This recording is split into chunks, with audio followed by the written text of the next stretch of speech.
Welcome to BDSM Talk number 9.5. I'm going to talk about parts of the body that you can hit and you can't hit. I recorded this one twice already and I just didn't like the way it looked. When I move the camera it gets all grainy, so unfortunately you get the talking version and not the step-by-step showing. I'll try to stand up and show, but chances are it won't work. Okay, so if you haven't watched the videos up till now, please go back and watch them. 9 and 9.5 are very important to watch together. 9.5 should probably come before 9, but sometimes I'm a little backwards. Okay, front of the body. You do not hit anywhere above the collarbone. My collarbone's here, so you would not hit me in the shoulders. You wouldn't hit me in the neck or the head. You don't do it. Anywhere below the collarbone on the front of the body is pretty much alright. You don't want to hit too hard on the sternum because that would hurt a lot. Your sternum is very fragile. So, yeah. You can hit your thighs. You can hit genitals. Watch the amount that you hit. Do not hit shins or feet. Well, feet you can do the bottoms, not the tops, which is a fetish all of its own called bastonado. So, which goes into a little more extreme skin. But anyways.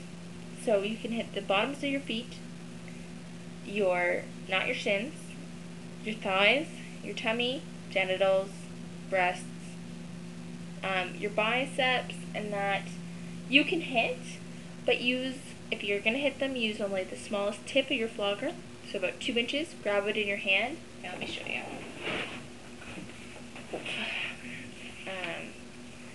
So you grab the end in your hand and just hit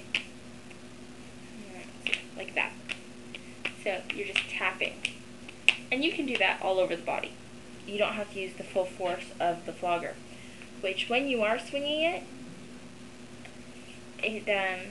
you don't need to hit with the whole thing anyway. You can hit with just a little bit. Which most of the time the only contact that's really made is the tail ends anyway. You don't want to hit with the full flogger. So there's that. On your back, the back of the body, calves, you can hit your calves, same way I was doing, a little bit harder, not too hard, you don't want to cause damage. Back of the thighs are good.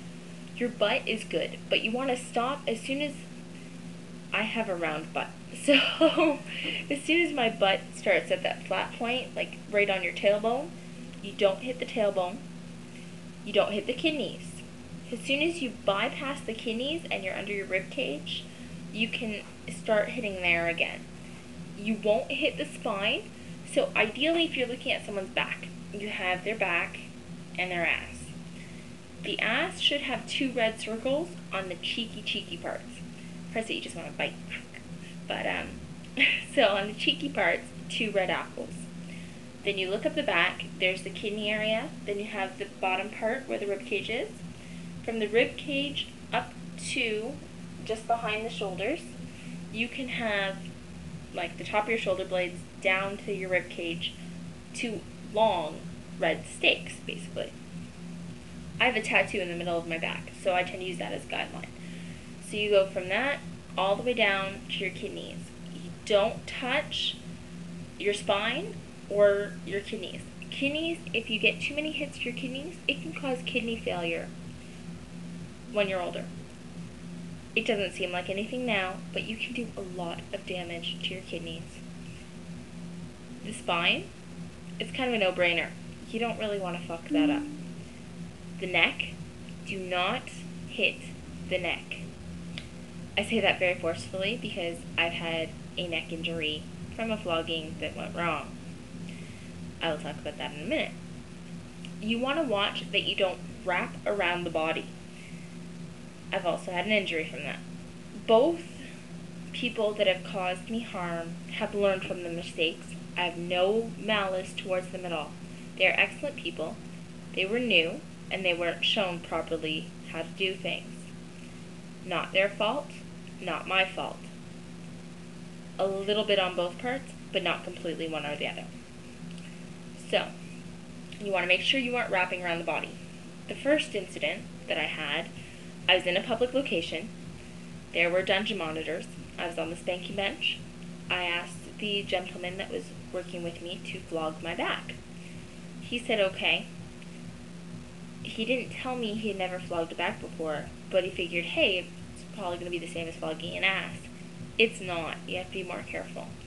He picked a heavy rubber flogger and flogged my back, which it was blissfully intense. It was really good, except it wrapped around.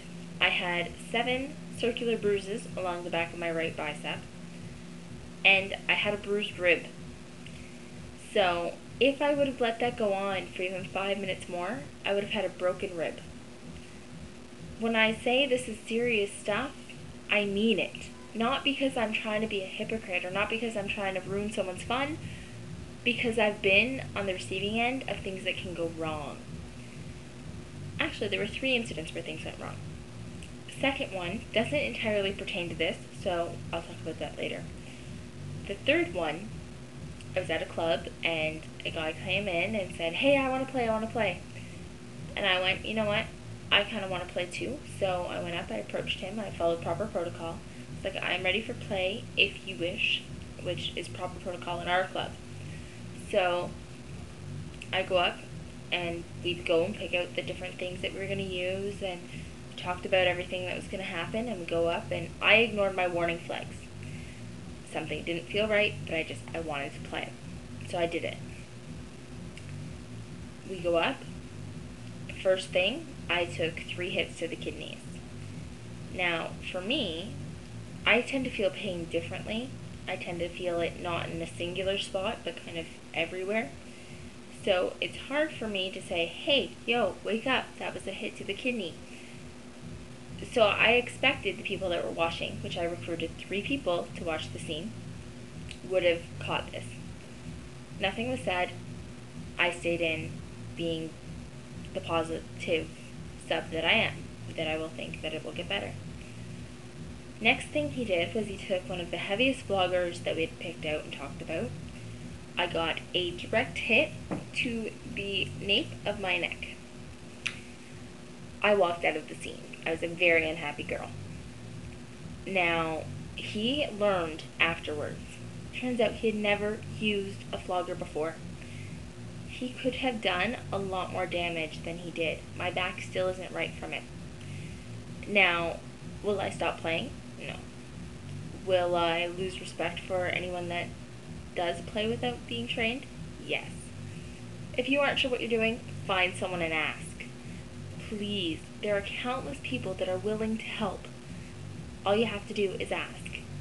I will give you every information that I possibly can. If you need a contact, I will find one for you in a obviously very discreet kind of way, and you won't be shunned for asking for help. I would rather hear someone ask than end up hurt. I could have been in a lot of worse situations than I have been, and I could have been hurt a lot more severely than I have because of that.